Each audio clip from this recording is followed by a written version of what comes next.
Cleopatra के मुंह से आखिरी इच्छा की बात सुनकर रोम से आया सैनिक चौंक गया। बिना कुछ बोले ही उसके चेहरे से साफ पता चल रहा था कि वो क्लियोपैट्रा से पूछना चाहता हो कि वो असल में क्या मांगना चाह रही है। उसे भौचक्का देख क्लियोपैट्रा भावुक होकर अपनी बात पूरे करते हुए गंभीरता से बोली, कहने के लिए तो ये मिट्टी मेरी है, ये महल मेरा है, पर घर, ऐसा घर जिसके दरवाजे के भीतर जाते ही बाहर जाने के सारे रास्ते बंद हो जाएंगे।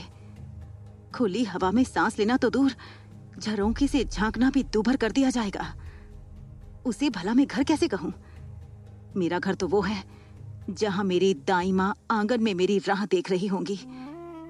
इससे पहले उस महल में मेरी आजादी के पर काट दिए जाएं, मुझे अपनों से अलग कर दिया जाए, मैं एक बार, बस एक बार अपनी बूढ़ी दाई मां से मिलना चाहती हूँ। उनकी ढलती काया को ये संदेश देना चाहती हूँ कि उनकी बेटी अपनी धरती पर लौट आई है। फिर क्या पता मुझे उनके साथ गुफ्तगू करने का मौका कभी मिले ना मिले। बस यही है मेरी आखिरी इच्छा। ये सुनकर सैनिक का दिल पसीज गया। फिर भी वो अपनी भावनाओं को काबू में रखकर सख्ती से बोला, ये आप क्या कह रही हैं राजकुमारी? आपको आपके घर लेकर जाया जा रहा है, मौत की सजा नहीं सुनाई गई है। मेरा काम आपको सकुशल महल तक पहुंचाने का है, उसके अलावा मैं आपको कहीं नहीं जाने दे सकता। ये सुनते ही आंखों में नमी और आक्रोश लिए क्लियोपैट्रा कनखियों से सैनिक की ओर देखते हुए बोली, और अगर तुम्हारे सेनापति सीजर को ये पता चलेगा कि बीच रास्ते में मेरी भावनाओं का अपमान कर तुम मेरी आंखों में नमी का कारण बने, तब क्या जवाब में उन्हें जाकर ये कहोगे कि ये भी उनका ही आदेश था? सैनिक को क्लियोपैट्रा से इस बात की उम्मीद नहीं थी। वो कुछ पल के लिए उलझन में पड़ गया कि आखिर वो करे तो करे क्या। तभी उसने घोड़े की लगाम खींची और कहा, ठीक है, मगर ध्यान रहे, बस कुछ ही समय है आपके पास, बताइए किस ओर जाना है? सैनिक की सहमति देख क्लियोपैट्रा मन ही मन मुस्कुराने लग गई। उधर अलेक्जेंड्रिया के महल में टॉलेमी को दिन रात अपने कमरे में ही पड़ा देख बाहर खड़े सैनिक कानाफूसी करने लगे। एक ने कहा, पहले तो महाराज किस तरह हमें बेमतलब दिन भर डांटते रहते थे, लेकिन स्वयंवर में हुई बेइज्जती के बाद अब आया ऊंट पहाड़ के नीचे। ये कह वो धीमी आवाज में हंसने लग गया। तभी दूसरे ने झिड़कते हुए उससे कहा, पर इतने दिनों से अपने कमरे में बंद एक कैदी की तरह रहकर महाराज अब तक थके नहीं? किसी को मुंह दिखाने लायक रहेंगे तभी तो कमरे से बाहर आएंगे। दिन भर मदिरा पान, आराम और मनोरंजन, बस यही चलता रहता है इनका। एक तरफ टॉलेमी की निंदा महल के नौकर तक कर रहे थे, तो दूसरी तरफ वो झरोके के पास रखे मेज पर मदिरा की सुराही को देख मुस्कुरा रहा था। तभी अचानक मदिरा से भरा ग्लास लेकर जैसे ही वो मुड़ा, उसके मुंह से चीख निकल आई। सामने क्लियोपैट्रा को खड़ा देख टॉलेमी की जुबान उसके हलक में ही अटक गई थी। क्लियोपैट्रा की बड़ी बड़ी आंखें देख वो हकलाते हुए कहने लगा, तुम यहाँ कैसे आई? और फिर वो सैनिकों को आवाज देते हुए बोला, सैनिकों, इसे अंदर किसने आने दिया? अंदर तो क्या, इसे इजिप्ट में ही कैसे घुसने दिया? अभी के अभी से महल से बाहर फेंक दो। इस गद्दार धोखेबाज औरत को मैं अपने सामने नहीं देखना चाहता। इसे तो क्या, मैं किसी भी औरत को नहीं देखना चाहता। तभी उसे क्लियोपैट्रा की खनकती हंसी सुनाई दी। इजिप्ट, महल, ये सब तो छोटी मोटी चीजें हैं। देखिए, मैं तो आपके कमरे तक आ गई। अब क्या आप इजिप्ट की महारानी का स्वागत नहीं करेंगे? अरे अरे, ये क्या, आपके माथे से तो पसीना छलक रहा है। क्लियोपैट्रा का ऐसा भयानक रूप देखकर पसीने से तरबतर होकर टॉलेमी हड़बड़ाते हुए बिस्तर की ओर गया और किसी बच्चे की तरह दुबक कर बैठ गया। बीच बीच में नजरें उठाकर हकलाते हुए वो बोला, जहां से आई हो वहीं लौट जाओ। ये महल मेरा है, मैं यहाँ का महाराज हूँ। तुम कोई महारानी वरानी नहीं हो। तुम्हें देश से निकाला जा चुका है, जल्दी निकलो यहाँ से। सैनिक! बाहर खड़े सैनिकों में से एक ने कहा, अब नहीं जाऊंगा मैं। महाराज के मदिरा की बोतल भरते भरते मुझे भी पीने की इच्छा होने लगी है। टॉलेमी किसी के तो अंदर आने की राह देख रहा था, लेकिन तभी क्लियोपैट्रा आंखें दिखाते हुए बिस्तर पर बैठ गई। हाँ, लगता है अभी तक आपके दिमाग पर ताले लगे हैं। आपसे समझदार तो आपके सैनिक हैं, जो अभी तक अंदर आने की जुर्रत नहीं कर रहे। आपकी ये हालत देख मुझे आप पर तरस आ रहा है। छी छी छी, पहले आर्सेनोई ने आपको अपनी कठपुतली बनाकर नचाया, और अब ये मदिरा। कहीं जनता ने आपको ऐसे देख लिया तो बहिष्कार ही ना कर दे वो आपका। क्लियोपैट्रा की इतनी हिम्मत देख टॉलेमी को कुछ सोच नहीं रहा था। देखने में ऐसा लग रहा था कि क्लियोपैट्रा पास आते आते उस पर हावी ही हो जाएगी। वो पागलों की तरह बिस्तर पर अपनी कटार ढूंढने लगा।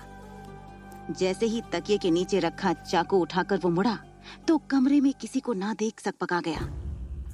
उसे समझ नहीं आ रहा था कि क्लियोपैट्रा अचानक कहाँ गायब हो गई। उसे इधर उधर ढूंढते हुए वो चिल्लाया, कहाँ हो तुम? मेरे सामने आओ। मुझसे छुपकर कोई फायदा नहीं है। पकड़ी गई तो वो हाल करूंगा कि अगले जन्म में भी याद रखोगी। हैरान परेशान टॉलेमी क्लियोपैट्रा को कहीं ना देख झट से गिरते पड़ते बाहर की ओर भागा और सैनिकों पर चिल्लाते हुए बोला, तुमने देखा उसे? क्या वो इस तरफ आई थी? कहाँ गई वो? वो मुझे मार डालेगी, मेरी गद्दी मुझसे छीन लेगी। वो कहाँ गई? उसे ढूंढो, बचकर ना जाने पाए। ये सब सुन वहां खड़े सैनिकों के मन में आया, यहाँ तो कोई भी नहीं है और कमरा भी चारों ओर से बंद है। लगता है इन्हें वहम हो रहा है। अभी प्रधानमंत्री को बुलाकर लाता हूँ। कुछ देर में कमरे के कोने में खुद को बेचैनी से छुपाते हुए टॉलेमी को बैठा देख पोथाइनस जल्दी से अंदर आकर चिंता जाहिर करते हुए बोला, क्या हुआ महाराज? आपके चेहरे पर ये परेशानी कैसी? टॉलेमी हकलाते हुए बोला, वो यहाँ आई थी, मुझे मारना चाहती थी। उसके इरादे बिल्कुल ठीक नहीं है। मुझे दरबार में लोगों से मिलना होगा। उनको बताना होगा कि मैं ही हूँ असली राजा। उसकी ये हालत देखकर पोथाइनस का सर चकराने लगा। वो अब भी इसी कश्मकश में था कि ये सब चल क्या रहा है। अपनी झल्लाहट छुपाकर उसे शांत करते हुए वो बोला, कौन मारना चाहती है? आप इतना घबरा क्यों रहे हैं महाराज? कोई भी तो नहीं है यहाँ। ये सब बेकार की बात छोड़िए और चुपचाप सो जाइए। मगर ये सुन टॉलेमी का पागलपन और बढ़ता गया। वो बड़बड़ाते हुए बोला, नहीं नहीं, मैं महाराज हूँ। महाराज सोते नहीं, राजकाज देखते हैं, प्रजा से मिलते हैं। मुझे भी अपनी प्रजा से मिलना है। अभी के अभी जनता दरबार लगाओ। ये सुनकर पोथाइनस सोचने लगा, अब ये कौन सा नया फितूर चढ़ गया इन्हें। 2 बार जनता से बेइज्जत होकर इन्हें चैन नहीं मिला, जो अब जनता दरबार बिठाएंगे। अपनी समस्याओं से तो निपटा नहीं जा रहा, प्रजा की समस्या क्या खाक सुलझाएंगे। सब इस मदिरा का असर है। इन्हें भ्रम भी होने लगा है। अगर खुद चैन से सोना है तो किसी भी तरह इन्हें सुलाना ही होगा। पोथाइनस ने मदिरा का ग्लास टॉलेमी को पकड़ाया और पैनी नजरों से उसे देखकर बोला, सब हो जाएगा महाराज, आप बिल्कुल चिंता मत कीजिए। इस वक्त आपका आराम करना बहुत जरूरी है। कृपया आप सो जाइए। परेशान टॉलेमी वो पूरा ग्लास गटक गया। जैसे ही मदिरा ने अपना असर दिखाना शुरू किया, पोथाइनस ने उसे संभाल कर बिस्तर पर लेटा दिया। नशे में धुत टॉलेमी बिस्तर पर लुढ़क अब भी बड़बड़ाते हुए कह रहा था, स्वयंवर असफल होने से मेरी छवि पर जो दाग लगा है उसे हर हाल में सुधारना होगा। जाओ, जाकर जनता दरबार लगाओ, अभी लगाओ। टॉलेमी के मन की बेचैनी को शांत करते हुए पोथाइनस बोला, इस बारे में हम कल सुबह बात करेंगे, अभी आप सो जाइए। टॉलेमी को नींद के हवाले कर पोथाइनस गहरी सांस भरते हुए धीरे से बोला, हद हो गई। अब तो भ्रम में आपको लोग भी दिखने लगे हैं। आप तो बस राग रंग में डूबे रहिए। शासन का कार्यभार हम संभाल लेंगे।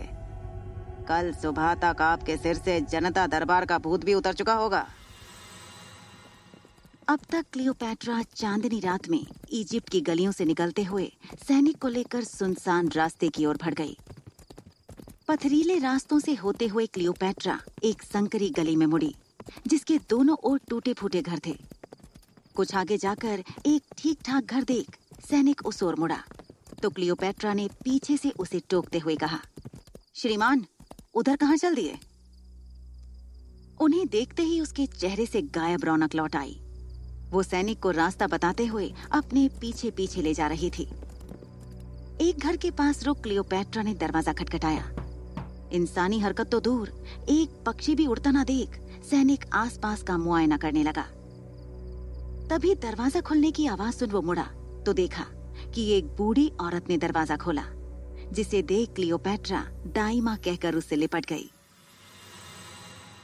सुबह महल में सारा कामकाज धीरे धीरे चल रहा था। टॉलेमी के उठने से पहले ही एक दासी फलों की टोकरी लेकर टॉलेमी के कमरे की ओर बढ़ रही थी। हाँ, रोज रोज महाराज के कमरे में जाना भी क्या मुसीबत है। हर समय न जाने कैसी अजीब बातें और हरकतें करते रहते हैं। ऐसा भी कोई राजा होता है क्या भला? गलतियां करें और सब कुछ झेलें हम। खैर, अच्छा हुआ मैं सुबह सुबह ही निकल आई रसोई घर से। जल्दी से ये रखकर उल्टे पांव लौट आऊंगी। कौन सा वो इतनी सुबह जगता है? बड़बड़ाते हुए वो कब कमरे के अंदर पहुंच गई, खुद में ही खोए हुए। जल्दी से टोकरी को कमरे में रख वो जैसे ही मुड़ी, उसकी आंखें फटी की फटी रह गईं। बिस्तर की ओर देखकर वो बोली, हाँ, हे ईश्वर, सूरज कहीं पश्चिम से तो नहीं निकला, या फिर मैं किसी गलत कमरे में आ गई हूँ? क्योंकि सूरज ना सिर्फ गलत दिशा से निकला है, बल्कि इस कमरे से गायब भी हो गया है। कहाँ गए महाराज? हाय दैया, कहीं कूद तो नहीं गए खिड़की से? ये देख मुंह में उंगली चबा रही वो दासी बिना देरी किए पोथाइनस के पास भागी और वहां पहुंच उसे सब कुछ बता दिया। अब तो हद ही हो गई है। गुस्से में गुर्राते हुए पोथाइनस खुद स्थिति की जानकारी लेने एक बार फिर टॉलेमी के कमरे की ओर भागा। वो जैसे ही कमरे के दरवाजे तक पहुंचा, अंदर का नजारा देख उसकी आंखें फटी की फटी रह गईं। वो हांफते हुए बोला, महाराज, आप? हर रोज दोपहर तक सोने वाला टॉलेमी आज इतनी सुबह उठ खुद नहा धोकर अपनी पोशाक में एक महाराज की तरह तैयार था। वो फलों की थाली से खुद अपने हाथ से फल उठाकर नाश्ता कर रहा था। पोथाइनस की आवाज सुन टॉलेमी गुस्से में खौफनाक ढंग से उसे अपनी कनखियों से देखते हुए बोला, जनता दरबार की तैयारी हो गई प्रधानमंत्री जी? या फिर लोगों की परेशानियों को दूर करने के साथ साथ कुछ मंत्रियों को भी इस महल से दूर करना होगा? ये सुन पोथाइनस के होश ही उड़ गए। टॉलेमी का ये रूप आज तक पोथाइनस क्या, महल के एक भी इंसान ने कभी नहीं देखा था। पोथाइनस हांफते हुए अपना पसीना पोंछकर बोला, जी महाराज, दरबार की तैयारियां शुरू हो गई हैं, आप निश्चिंत रहें। अच्छा, मैं चलता हूँ। ये झूठ बोलकर पोथाइनस नजरें झुकाए जल्दी से तैयारी के लिए वहां से निकल गया। कुछ समय बाद सूरज की रोशनी की तरह जनता दरबार भी कुछ अलग ही चमक रहा था। पोथाइनस ने लालच देकर जबरदस्ती लोगों को दरबार में इकट्ठा किया था। टॉलेमी जब से महाराज बना था, तब से शायद पहली बार था जब जनता दरबार को इतनी गंभीरता से लिया जा रहा था। हजारों लोगों की भीड़ में कुछ लोग मुंह बनाए कह रहे थे, देख लेना, आज भी महाराज नहीं आएंगे, ये सब बस दिखावा है। तभी दूसरा आदमी बोला, आ भी गए तो कौन सा कुछ कर लेंगे? महल के झगड़े तो इनसे सुलझाए नहीं जाते। हमारे क्या खाक सुलझाएंगे? लगी शर्त, देख लेना, महाराज तो यहाँ आने भी नहीं वाले, मुझे तो पूरा भरोसा है। पोथाइनस के माथे पर अभी भी पसीना था। उसे टॉलेमी का सुबह वाला बर्ताव समझ नहीं आया था कि आखिर टॉलेमी को अचानक क्लियोपैट्रा का भ्रम कैसे हुआ। अब उसे इस बात का भी डर था कि कहीं ऐसा ना हो, इतनी मेहनत से बहला फुसलाकर इन लोगों को जनता दरबार में लाने के बाद महाराज टॉलेमी खुद यहाँ आए ही ना। आजकल वो पल पल में क्या कर बैठे, इसका किसी को अंदाजा नहीं था। पोथाइनस की शक्ल देखकर साफ जाहिर था कि उसे लोगों के सामने इस दरबार और महाराज दोनों की ही थूथू होने का खौफ था। तभी अचानक दरबार के गलियारे में जोर जोर से थाली की आवाज आने लगी। महाराज टॉलेमी सज धज कर पूरे रौब के साथ दरबार में पहुंचा। सिंहासन पर अपने रौब को बरकरार रखते हुए वो एक मुस्कुराहट के साथ आकर बैठ गया। ये देख पोथाइनस की चिंता बढ़ती जा रही थी कि कहीं ऐसा ना हो कि महाराज लोगों की समस्याओं का निदान करने के बजाय उनका उपहास ही न कर दें। आज मैं आप सभी के समक्ष ये वादा करता हूँ कि आज हर किसी की परेशानियां सिर्फ सुनी ही नहीं जाएंगी, बल्कि आपका ये महान राजा उन परेशानियों का हल भी आज के आज ही देगा। मैं किसी के साथ अन्याय नहीं होने दूंगा। कार्रवाई शुरू की जाए। टॉलेमी ने बुलंद आवाज में चारों ओर जनता को देखते हुए ऐलान कर दिया। वहां खड़े सभी मंत्री और महल के लोग टॉलेमी का ये रंग देख दंग रह गए। टॉलेमी का ये रूप देख वित्त मंत्री का सीना गर्व से चौड़ा हो गया था। सभी चौंक गए थे कि आखिर टॉलेमी में इतनी हिम्मत कब और कैसे आ गई। कुछ देर तक यूं तो लोग हैरान रहे, लेकिन फिर ये क्या हुआ?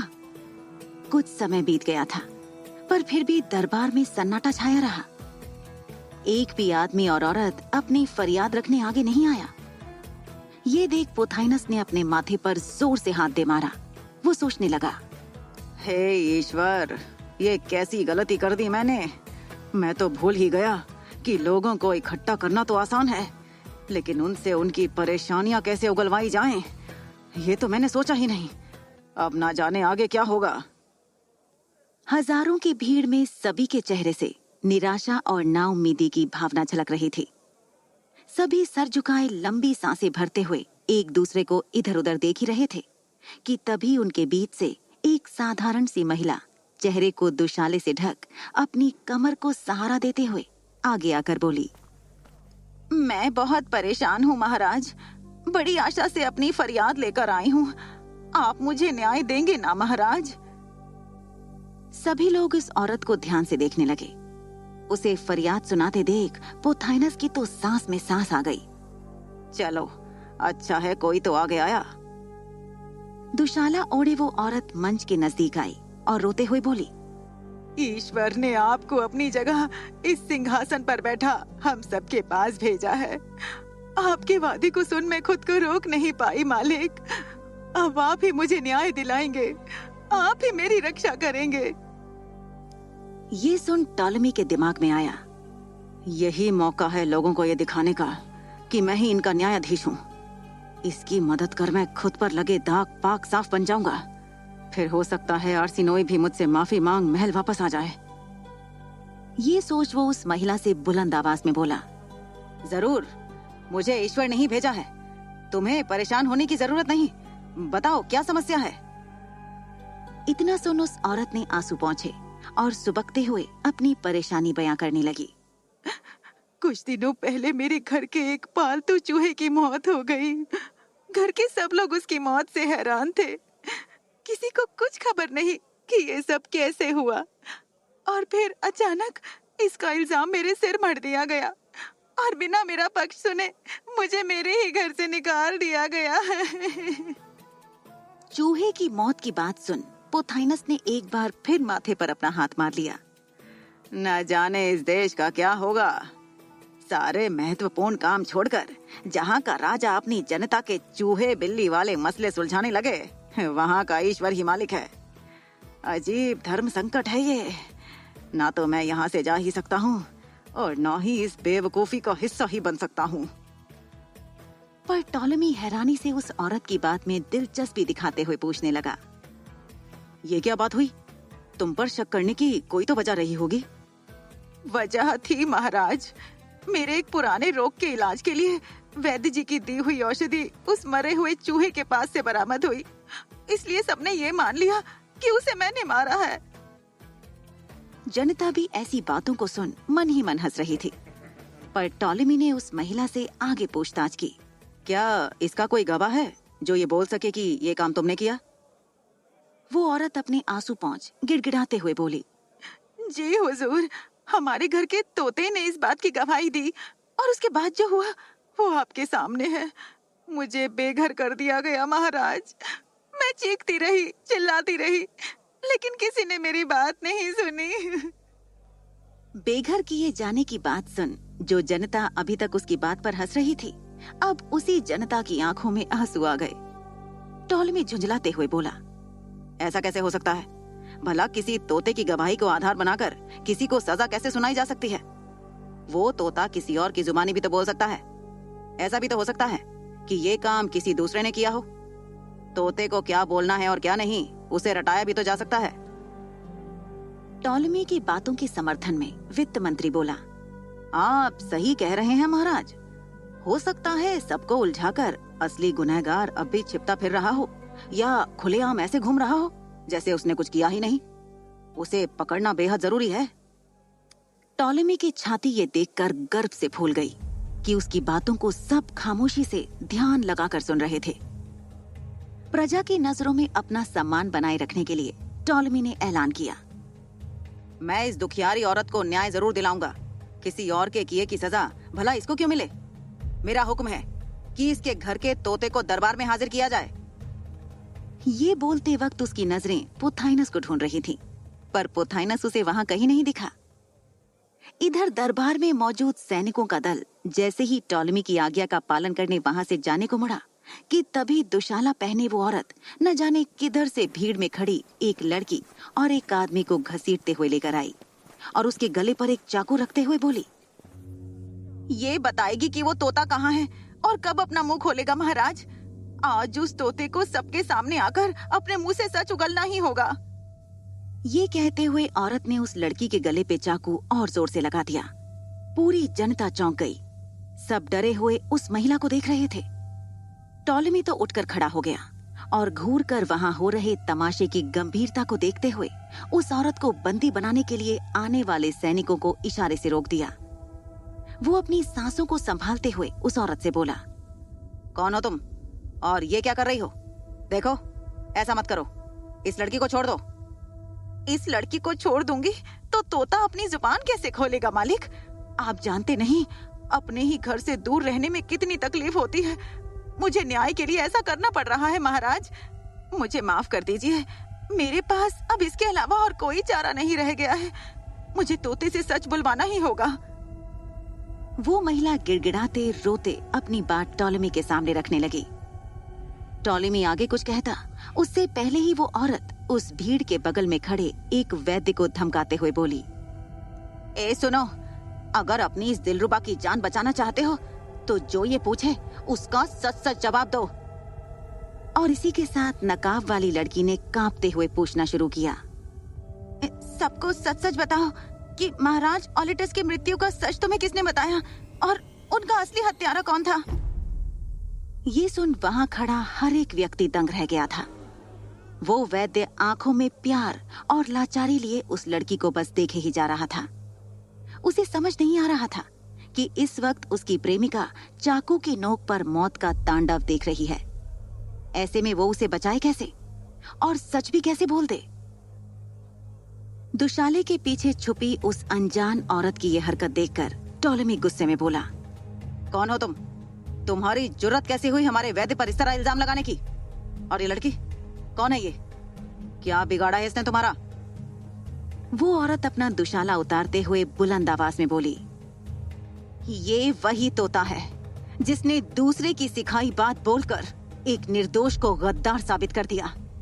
और वो निर्दोष कोई और नहीं, मैं हूं, क्लियोपेट्रा। क्लियोपेट्रा के तेवर देखकर पूरा दरबार हक्का बक्का रह गया।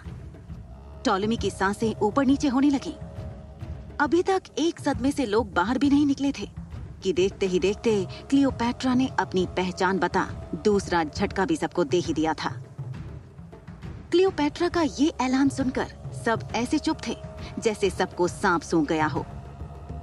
लड़की के गले पर चाकू के जख्म देख वो वैद्य हाथ पैर जोड़ने लगा और सारी सच्चाई उगलते हुए बोला, तुम इस बेकसूर लड़की को कुछ मत करो, मैं सब कुछ बताने के लिए तैयार हूँ। इतना कह वो वैद्य टॉलेमी की ओर मुड़कर घिघियाते हुए बोला, ये सच बोल रही है। महाराज ओलिटस इसके सफेद सांप के जहर से नहीं मरे थे। इन सब का इल्जाम क्लियोपेट्रा पर डालने का निर्देश मिला था मुझे। ये सुन पूरे दरबार में कानाफूसी चलना शुरू हो गई। माहौल काफी गंभीर नजर आ रहा था। एक के बाद एक चल रही घटनाओं को देखकर टॉलेमी का सिर चकराने लगा था। उसे अभी भी यकीन नहीं हो रहा था कि उसके सामने इस वक्त क्लियोपेट्रा खड़ी थी। अपने आप पर लगे देशद्रोह के इल्जाम से खुद को आजाद कर क्लियोपेट्रा का सिर गर्व से तना हुआ था, तो वहीं डर और गुस्से से टॉलेमी की सांसें फूलने लगी थी। दरबार में खड़ी जनता की भीड़ सोच भी नहीं सकती थी कि जिसे वो देशद्रोही करार देकर इजिप्ट से खदेड़ चुके थे, वो एकाएक सामने आकर अपने ऊपर लगे इल्जाम को इस तरह भरी सभा में हटाएगी। तभी बीच भीड़ में से किसी ने खुशी से कहा, हमें लगा ही था कि आप अपने पिता की कातिल नहीं हो सकती। आपको यहाँ देखकर हमारे दिल में एक उम्मीद जाग उठी है। महारानी क्लियोपेट्रा की जय हो। इजिप्ट के लोगों में इतना साहस देख क्लियोपेट्रा का आज का मकसद लगभग पूरा ही हो गया था। उसने वो चाकू उस लड़की की गर्दन से हटाया तो वो लड़की भी खुशी से अपने चेहरे का नकाब हटाते हुए जोर से चिल्लाई, महारानी क्लियोपेट्रा की जय। उसे देख ये साफ जाहिर था कि मेंडोसा क्लियोपेट्रा को अच्छे से जानती है और अभी तक जो कुछ भी हो रहा था उन दोनों के बीच वो सिर्फ एक नाटक था। टॉलेमी ने देखा ये लड़की कोई और नहीं बल्कि खुद स्वयंवर में आई राजकुमारी मेंडोसा थी। तभी पोथाइनस भी ये जयकार सुन दौड़ते हुए दरबार में वापस आया। मेंडोसा का चेहरा देखते ही उसकी आंखों में खून उतर आया। मुझे पता था कुछ तो गड़बड़ है। ये राजकुमारी स्वयंवर में पहले दिन से ही मेरी आंखों में खटक रही थी। इसे तो मुझे उसी समय बंदी बना लेना चाहिए था। इसे तो मैं छोड़ूंगा नहीं। अपनी जीत पर गर्व करती क्लियोपेट्रा आंखों में चमक लिए अपने सिंहासन की ओर बढ़कर उस वैद्य से पूछने ही वाली थी कि ऐसा आरोप लगाने का आदेश उसे किसने दिया था कि तभी न जाने कहां से एक तीर सनसनाते हुए आया और मेंडोसा के बीच में धंस गया। महारानी! उसकी चीख सुन क्लियोपेट्रा वापस मुड़ तेजी से उसकी ओर भागी और उसके लड़खड़ाकर गिरने से पहले ही उसने अपनी बाहों में थाम लिया।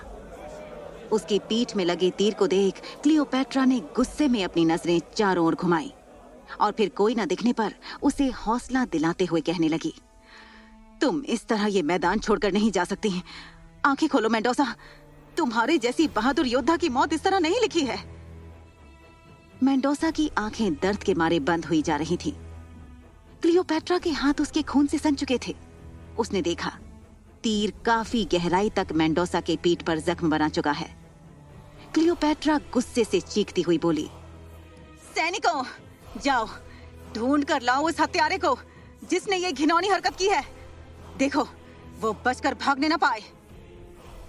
लेकिन टॉलेमी को इस पर कोई प्रक्रिया न करते देख सैनिक अपनी जगह से टस से मस नहीं हुए। टॉलेमी इतनी दहशत में था कि वो सिंहासन के पीछे जाकर छुप गया और इधर उधर देखते हुए बुदबुदाने लगा, ये क्या हुआ? कहीं ये तीर मेरे लिए तो नहीं था। मुझे तुरंत यहाँ से निकलना होगा। मौके का फायदा उठाकर पोथाइनस ने भी उस वैद्य को उसी वक्त बंदी बनाकर उसे काल कोठरी में भेज दिया। किसी की मदद न पाकर क्लियोपेट्रा खुद ही उस तीर को किसी तरह मेंडोसा के शरीर से बाहर निकालने लगी। वो जैसे जैसे तीर को बाहर निकालती उतनी ही तेजी से मेंडोसा के बदन में खून की धार निकलती जाती। एकाएक क्लियोपेट्रा ने झटके से वो तीर खींच लिया। उतने में रोम का सैनिक जो अब तक अजीजा के घर पर ही था वो दौड़ते हुए दरबार में क्लियोपेट्रा के पास आया। अपने पीछे खड़े रोम के सैनिक को आदेश देते हुए क्लियोपेट्रा उससे बोली, सुनो, इसे सावधानी पूर्वक जल्द से जल्द मेरे कमरे में ले चलो और किसी वैद्य को बुलवा भेजो। इसकी जान को खतरा है। अगर इस घाव का इलाज जल्दी नहीं हुआ तो न जाने क्या दिन देखने पड़ेंगे मेरी सहेली को। सैनिक मेंडोसा को सहारा देकर उसे कमरे में ले जाने लगे। क्लियोपेट्रा की आंखें नम थीं और तीर अभी भी उसके हाथों में था। वो तीर को कसकर पकड़ते हुए गुस्से में खुद से बोली, इस धरती की कसम, मेंडोसा पर इस प्रहार का बदला तो मैं लेकर रहूंगी। इस शातिर गुनहगार को तो मुंह की खानी ही पड़ेगी, नहीं तो मेरा। वो गुस्से में कुछ आगे कहती उससे पहले ही जिस तीर को उसने गुस्से में पकड़ रखा था उसमें उसे कागज जैसा कुछ महसूस हुआ। क्लियोपेट्रा ने झट से खून से सने कागज को अपने हाथों में लिया और उसे खोल बड़े ध्यान से पढ़ने लगी। इस महल में एक बार फिर तुम्हारा स्वागत है, लेकिन तुमने यहाँ आकर इस महल के कोने कोने को अपने खून का प्यासा बना दिया है। अगर अपनी खैर चाहती हो तो जितनी जल्दी हो सके यहाँ से चली जाओ। तुम्हारा शुभ चिंतक। ये देख क्लियोपेट्रा के दिल की धड़कनें एक पल के लिए मानो रुक सी गईं। न जाने कौन था ये शख्स। ये पता लगाकर क्लियोपेट्रा सीधा महल के अंदर चली गई। महल के अंदर आते ही सबसे पहले उस कमरे में आई जहां पेट के बल घायल मेंडोसा बेसुध पड़ी हुई थी। उसने देखा एक आदमी ने मेंडोसा के पीठ पर लेप लगाकर मिट्टी के छोटे से पात्र में बाकी लेप वहीं मेज पर रख दिया था। क्लियोपैट्रा ने उसे संदेह भरी नजरों से देखते हुए कहा, ध्यान रहे, इस लड़की को कुछ भी होना नहीं चाहिए। अगर जरा सी भी चूक हुई तो फिर। क्लियोपैट्रा से उस नए वैद्य ने हाथ जोड़कर कहा, आप मुझ पर भरोसा कर सकती हैं। मैं इस महल के लिए नया जरूर हूं, लेकिन मैं कई वर्षों से ये काम करता आ रहा हूं। आप निश्चिंत रहिए, 2-3 पहर में मरीज चंगी हो जाएगी, पर इन्हें तेज बुखार रहेगा। बस आप सही समय पर औषधि देते रहिएगा, बहुत जल्द तबीयत में सुधार दिखने लगेगा। वैद्य के जाते ही क्लियोपैट्रा बिस्तर पर जाकर मेंडोसा के बगल में बैठ गई। अभी अभी तो मुझे मेरा सम्मान वापस मिला था। मुझे इस मुकाम तक लाने के लिए बहुत से लोगों ने त्याग किया है, जिनमें से तुम एक हो मेंडोसा। अगर वो तीर मुझे आकर लगा होता तो मैं फिर भी सह लेती, लेकिन तुम्हें इस खूनी खेल का हिस्सा बनाकर उन्होंने अच्छा नहीं किया। क्लियोपैट्रा नम आंखों से उन बीती बातों को याद करते हुए कहने लगी, तुम कोई आम लड़की नहीं, ये मैं तुम्हें पहली बार देखकर ही समझ गई थी। कैसे भूल सकती हूँ वो दिन मैं, जब मैं अपने पिता की निर्मम हत्या से दुखी होकर नील नदी के किनारे बैठ उन्हें याद कर रही थी। तभी पानी में डूबती अपनी माँ को बचाने की तुम्हारी जद्दोजहद देख मैं खुद को रोक नहीं पाई, और मैं भी कूद गई पानी में तुम्हारी माँ को बचाने के लिए। उस लड़की का जज्बा और हिम्मत अब भी मुझे याद है। वो लड़की खुद डूबते हुए भी अपनी माँ को बचा ले गई, और बदले में मुझे ही अपना मसीहा बना लिया। तब से लेकर आज तक तुमने मुझे अपने गुरु का दर्जा दिया है। बार बार उसके चेहरे को देखते हुए वो बोली, जग जाओ मेंडोसा, तुमने मेरे इंतकाम की कहानी को अपनी जिंदगी का मकसद बना लिया। मैंने देखा किस तरह तुम उस गुफा में हमारे सहायकों का नेतृत्व कर रही थी। तुम एक खास हो मेंडोसा। क्लियोपैट्रा मेंडोसा के हाथ सहलाते हुए आगे बोली, आज दरबार में जनता के सामने तुमने मुझे निर्दोष साबित कर दिया, लेकिन इसका जश्न मनाने की जगह तुम यहाँ इस हालत में पड़ी हुई हो। तुम्हारा ये एहसान मैं कैसे चुकाऊंगी, बोलो। बस एक बार आंखें खोल मुझे इतना बता दो कि तुम ठीक हो या नहीं। क्लियोपैट्रा बेचैन थी कि तभी उसे मेंडोसा के कराहने की आवाज आई। क्लियोपैट्रा ने उसके चेहरे पर मुस्कान देख राहत की सांस ली। फिर उसने मन ही मन कुछ तय किया और पूरे आक्रोश में कमरे से बाहर निकल गई। क्लियोपैट्रा कमरे के दरवाजे पर पहुंच गंभीर आवाज में बोली, बहुत था कि आप कैसे इस महल तक पहुंची, पर आपको बता दूं कि स्वयंवर में हुई बेइज्जती के बाद से अर्सिनोई महाराज टॉलमी से नाराज होकर ये शपथ लेकर गई है कि जब तक महाराज उनसे बेइज्जती की माफी नहीं मांगेंगे वो वापस नहीं लौट कर आएगी। सीरिया के राजा यहाँ महल में उनसे मिलने आए थे स्वयंवर से पहले। मुझे बहुत खेद है कि आपकी मदद मांगने पर उन्होंने ऐसा घिनौना बर्ताव किया, पर अर्सिनोई उन्हें अपना मित्र समझ उनके महल में अपने पैर पसार रही है। महारानी, दासियां तो ये भी कहती हैं कि अर्सिनोई काफी कमजोर हो गई है, बस दिन रात बदले और अपमान की आग में जलती रहती है। नूबिया ने एक सांस में क्लियोपैट्रा को ये सारी जानकारी दे दी। क्लियोपैट्रा को अब ये समझ नहीं आ रहा था कि जब अर्सिनोई यहाँ है ही नहीं तो मेंडोसा पर ये वार किया किसने। पर तभी किसी के पास से गुजरने की आवाज आई। क्लियोपैट्रा ने नूबिया के गालों पर अपना हाथ फेरते हुए कहा, अपना ध्यान रखना, जल्द ही मिलते हैं। और वो वहां से निकल गई। क्लियोपैट्रा अपने कमरे में आई, लेकिन आते ही उसे वहां किसी की मौजूदगी का एहसास हुआ। आसपास उसे कोई नहीं दिखा। मेंडोसा के माथे पर हाथ रख क्लियोपैट्रा ने महसूस किया कि उसका बुखार तो उतर गया था, लेकिन कमजोरी के कारण वो अभी भी हिल नहीं पा रही थी। ये देख जैसे ही क्लियोपैट्रा बिस्तर से उठने को हुई, तभी मेंडोसा के तकिए के नीचे उसे कागज का एक टुकड़ा पड़ा मिला। उस कागज को पढ़ते हुए वो हैरान हो गई। शिकारी शिकार करने के बाद घर नहीं जाता, पहले अपने शिकार को चीरता है और फिर उसे सबको दिखा दिखा कर खाता है। उम्मीद है तुम्हें हमारा शिकार बहुत भाएगा। संदेश पढ़ते ही क्लियोपैट्रा का माथा ठनका। उस कागज को गौर से देखते हुए वो लिखावट पहचानने की कोशिश करने लगी। उसे एक तरकीब सूझी। वो बिना एक पल गंवाए महल के उस कोने में गई जहां उसकी कला, संस्कृति और विरासत के साथ साथ राजपाट के दस्तावेज भी सहेज कर रखे जाते थे। अपने सवाल का जवाब ढूंढने के लिए क्लियोपैट्रा ने जोर से दरवाजे को धक्का दिया और कमरे के अंदर चली गई। जमीन पर पसरी धूल पर सावधानी से अपने कदम रखते हुए वो बोली, अगर महल के सारे लोगों के दस्तावेज देख डालूं तो ये पता चल जाएगा कि कौन है जो अरसिनोई की जगह लिए यहाँ बैठा हुआ है।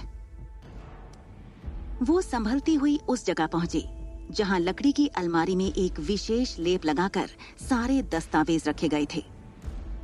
क्लियोपैट्रा ने हाथ में लिए कागज को वहीं मेज पर रखा और अलमारी में कुछ तलाशने लगी। उसने संभाल कर वहां की अलमारियों को एक एक कर खोलना शुरू किया और मन ही मन बड़बड़ाई, जल्दी करनी होगी।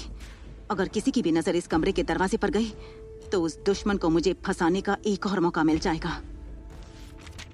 वो हर एक पन्ने को पलट पलट कर देख रही थी।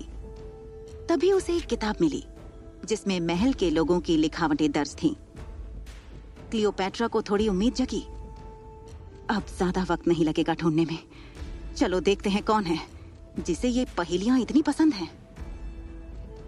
वो तेजी से उस किताब के पन्ने पर अपनी उंगलियां फेरने लगी। तभी एक लिखावट पर उसके हाथ रुक गए और वो खुद में ही बुदबुदाते हुए बोली, लगता है यही है वो, पर ये ठीक इसी तरह की एक और लिखावट। ये कह क्लियोपैट्रा उस किताब के और पन्ने पलटने लगी। उसे बड़ा आश्चर्य हुआ। ये मैं क्या देख रही हूँ? एक ही जैसी मिलती जुलती लिखावट हर पन्ने पर अलग अलग नाम से है। यानी कोई तो है जो या तो ये जानता है कि महल के दस्तावेज यहाँ रखे जाते हैं या फिर कोई उसकी मदद कर रहा है इस किताब में हेरफेर करने में। लगता है लिखावट का बड़ी बारीकी से मिलान करना होगा। वो कागज के टुकड़े को उठाने पलटी ही थी कि उसने देखा कि सामने मेज पर रखा हुआ कागज का टुकड़ा गायब था। क्लियोपैट्रा बेचैन होकर उसे इधर उधर ढूंढने लगी कि कहीं हवा की वजह से वो उड़ ना गया हो। जहां परिंदा भी पर नहीं मार सकता था, वहां से वो कागज का टुकड़ा गया कहां? गुनहगार क्लियोपैट्रा के चंगुल में आते आते ही रह गया था। उलझनों में डूबी क्लियोपैट्रा अपने कमरे की ओर बढ़ी। दुश्मन की हर चाल कामयाब हो रही थी और उसके हाथ अभी तक एक भी सुराग नहीं लगा था। दरवाजे पर जाते ही उसकी आंखों ने जो देखा, उससे उसका पारा 7वें आसमान पर पहुंच गया। तुम? वो गुस्से में दांत पीसते हुए बोली, टॉलमी, आप मेंडोसा के पास क्या कर रहे हैं? खबरदार, अगर इसे नुकसान पहुंचाने के बारे में सोचा भी तो अब आपकी पैंतरेबाजी नहीं चलने वाली। क्लियोपैट्रा को महल में देख टॉलमी बौखला गया था। आज पूरे दरबार में जो हुआ उसके बाद से तो वो क्लियोपैट्रा से चिढ़ गया था। वो भी आंख में आक्रोश लिए क्लियोपैट्रा से बोला, तुम इजिप्ट के महाराज से इस तरह बात नहीं कर सकती। माना कि आप अपने ऊपर लगे सारे इल्जाम से बरी हो गई, लेकिन आपको महारानी मानेगा कौन? आपको क्या लगता है आपके साथ आया रोम का सैनिक आपको इस गद्दी पर बैठाएगा? इस महल में आने से लोग आपको अपना नहीं मान लेंगे, राजकुमारी क्लियोपैट्रा। क्लियोपैट्रा भी व्यंग्यात्मक तरीके से हंसते हुए कमरे के अंदर आई और बोली,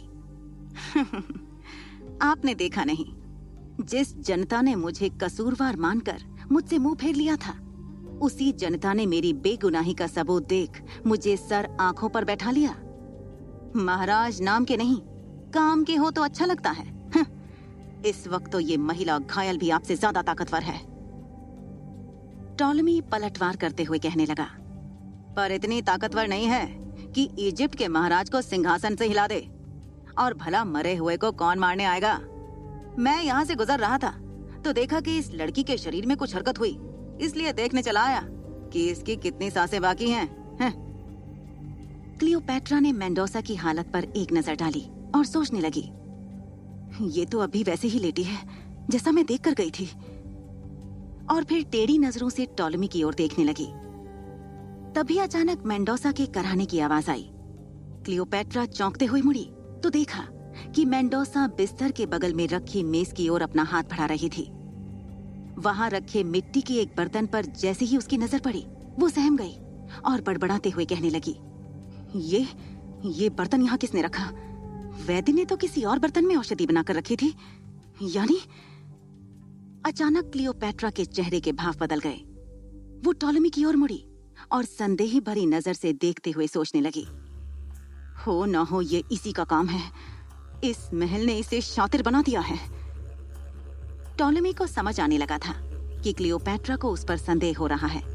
वो उसे धमकाने आगे बढ़ा ही था कि तभी एक सैनिक वहां आया और उसे किसी जरूरी काम से बुलाकर चला गया।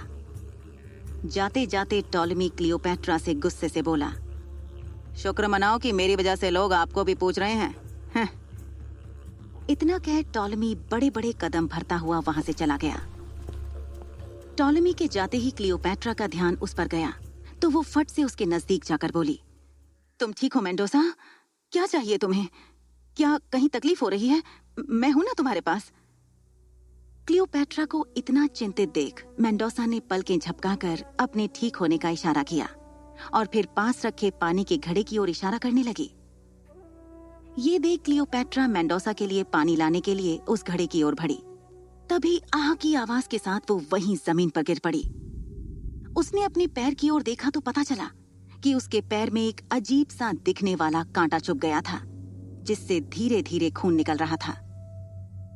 अभी अभी तो वो एकदम ठीक थी, पर अचानक उसकी सांसें ऊपर नीचे होने लगी। धीरे धीरे उसकी पलकें भारी होने लगी थीं। माथे से अपने आप पसीना आने लगा और साथ ही उसकी धड़कनें तेज हो गईं। अचानक इतना सब कुछ महसूस कर रही क्लियोपैट्रा ने एक बार अपना सर जोर से झटका, लेकिन फिर भी इसका उसकी धुंधली होती नजर पर कोई असर नहीं पड़ा। उसे ऐसा महसूस हो रहा था मानो इस वक्त सांस लेना भी कितना मुश्किल हो रहा हो। तभी उसने ध्यान दिया कि बंद होती आंखों से उसे दरवाजे के पास किसी इंसान की धुंधली सी तस्वीर दिखाई दे रही थी। तभी उसे अजीब सी गूंजती हुई एक भारी मोटी आवाज आई, ले चलो इसे यहाँ से। कमजोरी की हालत में भी क्लियोपैट्रा के दिमाग में चिंता की लहरें उठने लगी। कौन है जो मुझे यहाँ से ले जा रहा है? कहीं इसने ही तो मेंडोसा को मारने की कोशिश नहीं की?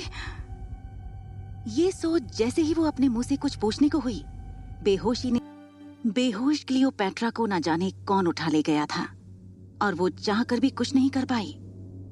कुछ देर बाद जैसे ही क्लियोपैट्रा को होश आया, उसने एक ही सांस में उसके पास पीठ दिखाए बैठे उस शख्स से कहा, कौन हो तुम? तुम्हारी हिम्मत कैसे हुई मुझे इस तरह यहाँ उठा के लाने की? और ये क्या कर रहे हो तुम? कहीं तुम ही मुझे मारने की कोशिश तो नहीं कर रहे थे? इस हरकत का अंजाम जानते हो ना? उसकी बात सुन वो आदमी हाथ में एक बर्तन लिए जैसे ही मुड़ा, क्लियोपैट्रा उसे देखकर दंग रह गई। उस आदमी ने मुड़ते ही वो बर्तन उसकी तरफ आगे कर दिया। उसमें कुछ कुटी हुई जड़ी बूटी रखी थी। तिलमिला रही क्लियोपैट्रा ने गुस्से में अपनी नजरें दूसरी ओर कर लीं। तभी पीछे से पोथाइनस की खनकती आवाज सुनाई दी, यूं चुपचाप रहने से जख्म अपने आप नहीं भर जाएंगे राजकुमारी। अगर सही समय पर इसका इलाज न किया गया तो ये नासूर बन सकते हैं। पोथाइनस को वहां मदमस्त चाल से आते देख क्लियोपैट्रा चौंक गई। तकिए पर अपना नाजुक बदन टिकाते हुए वो बोली, मैं बिल्कुल ठीक हूँ। मुझे औषधि की नहीं, उस इंसान की तलाश है जो मुझे इस महल से निकालने के लिए किसी भी हद तक गिरने को तैयार है। ये सुनकर पोथाइनस चिंता जाहिर करते हुए बोला, ईश्वर करे कि आप हमेशा स्वस्थ रहें। जरूरी है कि आप उसे पकड़ें जो आपकी जान के पीछे पड़ा है, पर फिलहाल जो कांटा आपके पैर में चुभा है वो कोई आम कांटा नहीं। इसलिए उसके जहर को निकालने के लिए इस जानकार आदमी को मैं ही यहाँ लेकर आया हूँ। ये सुन क्लियोपैट्रा अपने शक को यकीन में बदलते हुए पोथाइनस को धमकाते हुए कहने लगी, तो क्या ये खास कांटा अपने आप ही इतनी आम जगह पर चलकर आ गया? क्लियोपैट्रा बड़ी बड़ी आंखों से उसे घूरने लगी तो पोथाइनस उसे समझाते हुए कहने लगा, माफ कीजिएगा राजकुमारी, ये बात सच है कि आप किसी की साजिशों का शिकार हो गई थी, लेकिन वो इंसान मैं नहीं। अगर ऐसा होता तो मैं आपका इलाज करने के लिए इस आदमी को नहीं बुलाता और ना ही यहाँ मौजूद रहता। आपसे बस इतनी विनती है कि जख्म को हल्के में ना लें और आराम करें। क्योंकि जो जख्म बाहर से दिखते नहीं हैं, वो अंदर से बड़े गहरे होते हैं। क्लियोपेट्रा की नजरों में अपने लिए हैरानी के साथ साथ संदेह को भांपते हुए पोथाइनस आगे बोला, मेरी नियत में कोई खोट नहीं राजकुमारी। वो तो बस मेंडोसा का हाल चाल लेने आया था। इजिप्ट का प्रधानमंत्री होने के नाते यहाँ के हर अतिथि की असुविधा को दूर करना मेरा फर्ज है। क्लियोपेट्रा आंखें तरेफते हुए बोली, जिसकी नियत में खोट नहीं होता वो दरवाजे के पीछे छुपकर हालचाल नहीं लेते श्रीमान, सीना ठोक कर सामने आते हैं। पोथाइनस ने भी उसी अंदाज में जवाब देते हुए कहा, कुछ काम ऐसे होते हैं जो दबे छुपा ही रहें तो अच्छा है राजकुमारी, वरना लोगों की नाराजगी झेलनी पड़ सकती है। आपकी सच्चाई साबित करना आसान नहीं होता, ये बात आपसे बेहतर कौन समझ सकता है। आप पर बदनामी का कलंक लगाकर जिस हालत में इजिप्ट से निकाला गया वो बिल्कुल ठीक नहीं था।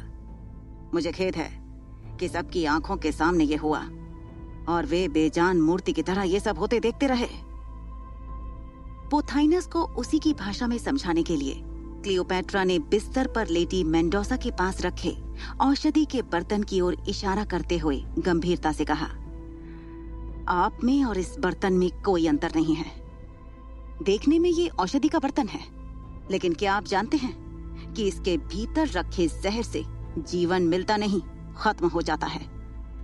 आपने अब तक ये नहीं बताया कि उस खास कांटे को इस कमरे में लाने वाला वो खास इंसान हो कौन सकता है। ये कह वो आगे बोली, चलिए छोड़िए, नफरत भरी आंखें और जहर बुझी बातें देखने सुनने में मुझे और दिलचस्पी नहीं। सीने में ईर्ष्या छुपाकर बैठे दोस्त से सामने खड़ा दुश्मन ज्यादा अच्छा होता है। पोथाइनस गहरी सांस लेकर बोला, बहुत जल्द आप अपने दोस्त और दुश्मन दोनों को अच्छी तरह पहचान पाएंगी राजकुमारी। तब आपको मुझ पर ही यकीन होगा और मेरी बातों पर भी। इतना कहकर पोथाइनस तो कमरे से चला गया, लेकिन क्लियोपेट्रा उसे गर्दन टेढ़ी कर देखते हुए धीरे से बोली, मेरी अक्ल में जंग नहीं लगी है जो मैं दोस्त और दुश्मन में अंतर न कर पाऊं। जब अनुभवी बातों से बनावटीपन की बू आने लगे तो सतर्क हो जाना चाहिए। ऐसा आपने ही महाराज ओलेटस से कहा था। आप मेरे भाई टॉलमी को अपनी बातों में उलझा सकते हैं, मुझे नहीं। पोथाइनस जैसे ही कमरे से गया तभी अचानक किसी के करहाने की आवाज आई, महारानी। चौंक कर क्लियोपेट्रा ने झट से पीछे मुड़कर देखा तो पाया मेंडोसा को होश आ गया था और वो बीमारी की हालत में कुछ तो बड़बड़ा रही थी। उसे होश में आते देख अपना गुस्सा भूल क्लियोपेट्रा खुशी से चहक उठी। वो अपनी तकलीफ भूलकर लड़खड़ाते कदमों से चलते हुए उसके पास आई। मेंडोसा बेहद कमजोर लग रही थी, फिर भी महारानी क्लियोपेट्रा रट लगाए जा रही थी। ये देख क्लियोपेट्रा उसके सिर पर हाथ फेरते हुए बोली, मैं तुम्हारे पास ही हूं मेंडोसा, तुम बिल्कुल चिंता मत करना। ममता भरा स्पर्श पाकर मेंडोसा ने धीरे से अपनी आंखें खोली और क्लियोपेट्रा को अपने नजदीक देख मुस्कुराने लगी। आपकी देखभाल और स्नेह ही था महारानी, जिसकी बदौलत मैं अपने पैरों पर खड़ी हो पाई हूँ। आपने दिन रात एक कर दिया मेरे लिए। बस एक ही बात का अफसोस है कि आपको राज सिंहासन पर देखने की मेरी इच्छा अधूरी ही है अभी। ये सुन क्लियोपेट्रा जैसे ही उससे कुछ कहने वाली थी, मेंडोसा उसे रोकते हुए बोली, आहा, मैंने तय कर लिया है महारानी। अब जब तक आप राज सिंहासन पर नहीं बैठ जाती, मैं इसी महल में रहकर आपकी सारी योजनाओं को उसके अंजाम तक पहुंचाऊंगी। साथ मिलकर हम ये भी ढूंढ लेंगे कि आखिर वो कौन है जो भरी सभा में आपके ऊपर ऐसे हमला कर सकता है, क्योंकि वो तीर जो मुझे लगा जरूर उसका असली निशाना आप रही होंगी।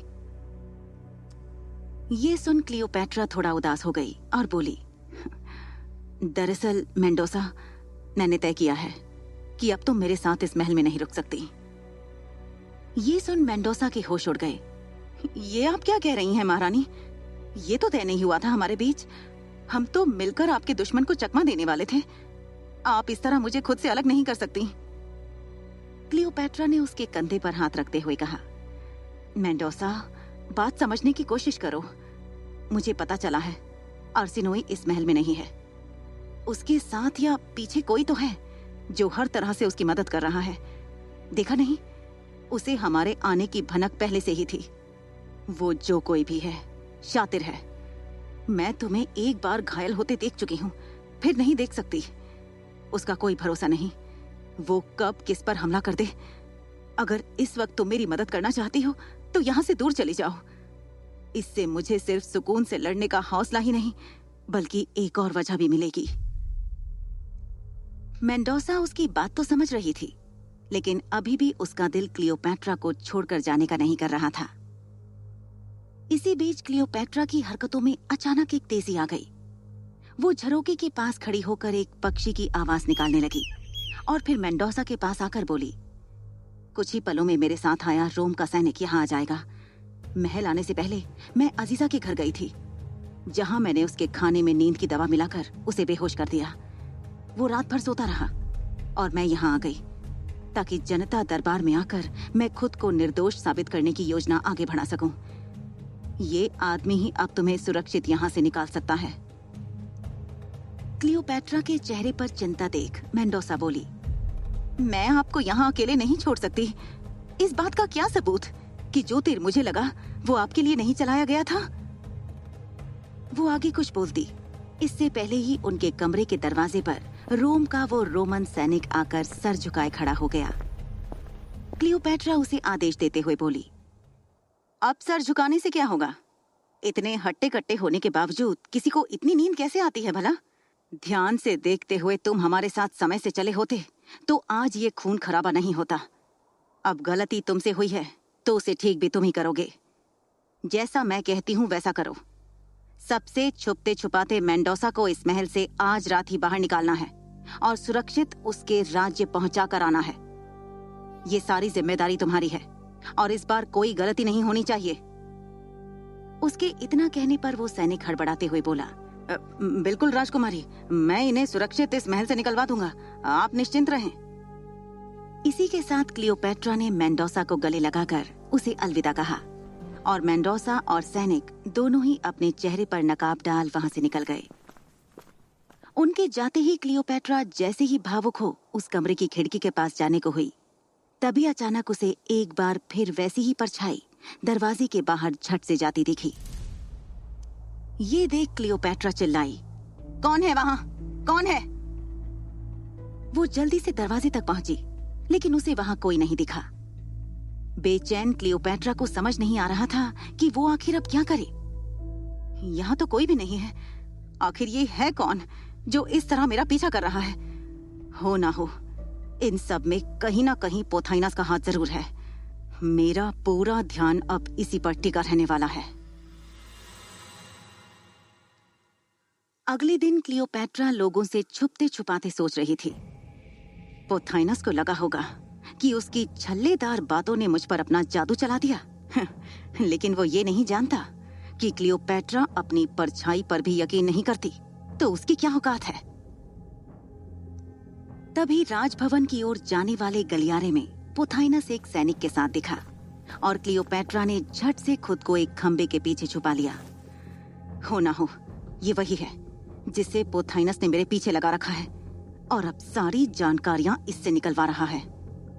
वो सैनिक वहां से जाने ही वाला था कि तभी क्लियोपैट्रा खंबे से और चिपक कर खड़ी हो गई, जिसकी वजह से उसके हाथ के जेवर खनक उठे। हे ईश्वर, उसे मेरी मौजूदगी का पता तो नहीं चल गया। ये बोल उसने अपनी आंखें बंद कर ली। खनकती आवाज सुन पोथाइनस की निगाहें और चौकन्ना हो गईं, मानो जैसे वो कोई चोरी कर रहा हो।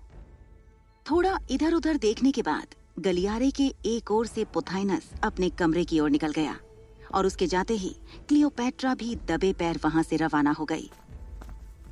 क्लियोपैट्रा ने अपना रुख एक बार फिर पोथाइनस की ओर मोड़ लिया। महल के मुख्य क्षेत्र से निकलकर पोथाइनस एक सुनसान गली में मुड़ गया। इससे पहले कि क्लियोपैट्रा आगे बढ़ती, उसने देखा कि अचानक एक नकाबपोश भी पोथाइनस के पीछे पीछे जाने लगा। ये कौन है? संभल कर रहना होगा। क्लियोपैट्रा फुसफुसाकर बोली। इन तीनों की आपस में लुक्का छिपी जारी थी कि एक पल ऐसा आया जहां क्लियोपैट्रा को पोथाइनस दिखना ही बंद हो गया। आखिर गया कहां ये? परेशान क्लियोपैट्रा उसे ढूंढने के लिए खतरा मोल लेकर इधर उधर गलियारों में भी देखने लगी। तभी थोड़ा आगे वो अचानक प्रकट होकर नकाबपोश को खींच कोने में ले गया और डांटते हुए बोला, बेवकूफ, एक काम भी ढंग से नहीं कर सकते। जब मैंने तुमसे कहा कि मैं तुमसे कल मिलूंगा, तो फिर वो तुम्हें मिलने का संकेत देने की क्या जरूरत थी? किसी को भी शक हो सकता था तुम पर, और उसी वक्त हमारा खेल खत्म। अब सुनो मेरी बात, हमें बहुत संभल। ये देख क्लियोपैट्रा गुस्से में पोथाइनस के सामने जाकर खड़ी हुई। राजकुमारी, आप? आंखों में आंखें डाल बोला, महाराज ऑलेटस की रहस्यमयी मौत ने हम सबको झकझोर कर रख दिया।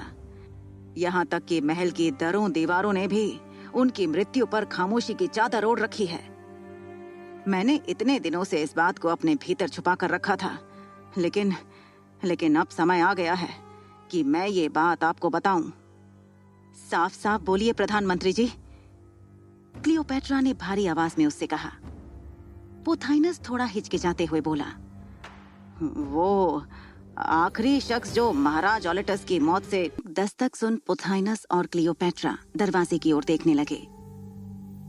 पोथाइनस ने क्लियोपैट्रा को छुपने के लिए इशारा कर दिया और खुद जल्दी से दरवाजा खोलने चला गया। सामने एक सफाई कर्मचारी कुछ सामान लिए खड़ा था। क्लियोपैट्रा अलमारी के पीछे से ही उस कर्मचारी के पैर देख पा रही थी। पोथाइनस ने उसे डांटते हुए कहा, बाकी काम पूरा हुआ नहीं और तुम यहाँ सफाई करने आ गए? दफा हो जाओ यहाँ से। ये कह उसने उसके मुंह पर ही दरवाजा बंद कर दिया। उसके जाते ही क्लियोपैट्रा ने गंभीर होकर बेसब्री से पूछा, बताओ मुझे, कौन है वो? पोथाइनस ने एक गहरी सांस ली और बोला, मुझे ये कहते हुए बहुत दुख हो रहा है राजकुमारी क्लियोपैट्रा कि वो शख्स कोई और नहीं, महाराज ऑलेटस की बेटी, आपकी छोटी बहन आर्सिनोई है। ये सुनकर क्लियोपैट्रा को जैसे सांप सूंघ गया। उसका मुंह खुला का खुला रह गया। मुझे ये तो पता था कि आर्सिनोई मुझसे जलती है, पर पिताजी का कत्ल। गुमसुम क्लियोपैट्रा नम होने ही लगी थी, जिसे देख पोथाइनस उसे समझाते हुए बोला, मैं समझ सकता हूँ कि इस वक्त आपके ऊपर क्या बीत रही होगी। आपका अपने पिता के प्रति लगाव देखा है मैंने, लेकिन कहते हैं ना, एक हाथ की पांचों उंगलियां बराबर नहीं होती। हिम्मत से काम लेना होगा आपको। क्लियोपैट्रा अपनी ही सोच में उलझते हुए काफी देर तक गुमसुम थी। पोथाइनस ने कमरे के सन्नाटे को भंग करते हुए आगे आकर कहा, राजकुमारी क्लियोपैट्रा, आपको अब तो यकीन हो गया होगा कि मैं आपके साथ हूँ। तो भले ही मेरी जान क्यों ना चली जाए, पर मैं अपनी मिट्टी का कर्ज उतारने के लिए हमेशा तैयार रहूंगा। कुछ देर एकटक जमीन की ओर देखते हुए क्लियोपैट्रा ने रूखी आवाज में उससे पूछा, आज से पहले मेरा ये मददगार कहाँ था? मुझे तो कहीं नजर नहीं आया। जब आपको आर्सिनोई का सच पता चला, तब तो आपने चुप्पी साध ली। जब मुझ पर गलत इल्जाम लगाकर देश से बाहर निकाल दिया गया, तब भी आप चुप ही रहे। आज ये सब क्यों बता रहे हैं मुझे? आज से पहले आपका ये रूप तो मैंने नहीं देखा।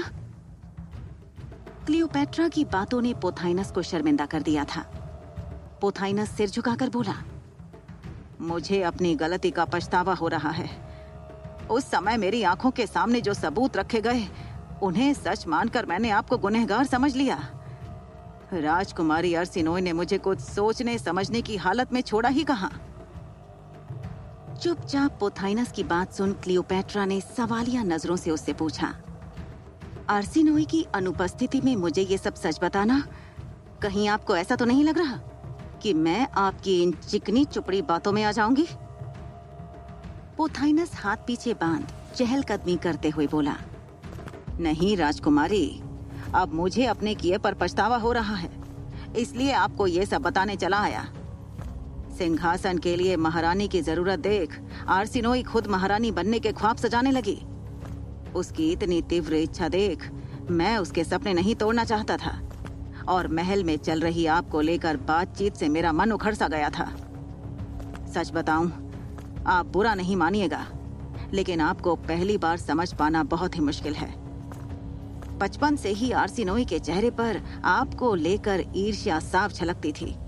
ऐसे में मुझे लगा अगर एक बच्चे को सहारा दिया जाए, उसे अनदेखा ना महसूस कराया जाए, तो हो सकता है वो बदल जाए, उसके मन में करुणा और प्रेम जाग जाए। आकांक्षा रखना एक अलग बात है, लेकिन आकांक्षाओं में डूबकर अंधा हो जाना नहीं। राजकुमारी, मैं भूल गया था कि आपकी बहन अब बच्ची नहीं रही। उसकी बातें सुनकर क्लियोपैट्रा के भाव भी बदलने लग गए थे। पोथाइनस भावुक होकर कहने लगा, आर्सिनोई की महारानी बनने की चाहत इस कदर बढ़ गई कि उसने न केवल महाराज के स्वयंवर में एक प्रतिभागी का अपहरण किया, बल्कि खुद उसकी जगह प्रतियोगिता में पहुंच गई। न जाने क्यों क्लियोपैट्रा को उसकी बातों में सच्चाई नजर आ रही थी। पोथाइनस आगे बोला, पहले मुझे आपकी बहन हर तरफ से महारानी के पद के लिए उपयुक्त लगती थी, लेकिन एक राज्य को चलाने का ज्ञान और उसकी समझ किताब से नहीं आती। महारानी खुद प्रजा के बीचों बीच खड़े रहकर आती है। पर मैंने देखा, ना महाराज और ना अभी की महारानी दोनों ही अपनी प्रजा से बहुत परे हैं। उनको अपने देशवासियों से कोई लगाव है ही नहीं। पोथाइनस के चेहरे पर चिंता की लकीरें उभर आई थीं। वो गहरी सांस छोड़ नजरें झुकाकर कहने लगा, मैंने बिना सारे पहलू देख आर्सिनोई का साथ देकर बहुत बड़ी गलती की। पर अब मुझे ये मालूम हो गया है कि महाराज ऑलेटस की विरासत, ये इजिप्ट का राज सिंहासन ऐसे हाथों में नहीं सौंपा जा सकता जिन्हें सिर्फ अपनी चिंता हो। आर्सिनोई पर अभी भी बचपना हावी है। ऐसे में वो जनता से जुड़े निर्णय लेने में कैसे सक्षम होती? ये सब सुन क्लियोपैट्रा के चेहरे पर एक मुस्कान आ गई। वो बुदबुदाते हुए बोली, पोथाइनस, मुझे तो आप पर तरस आ रहा है।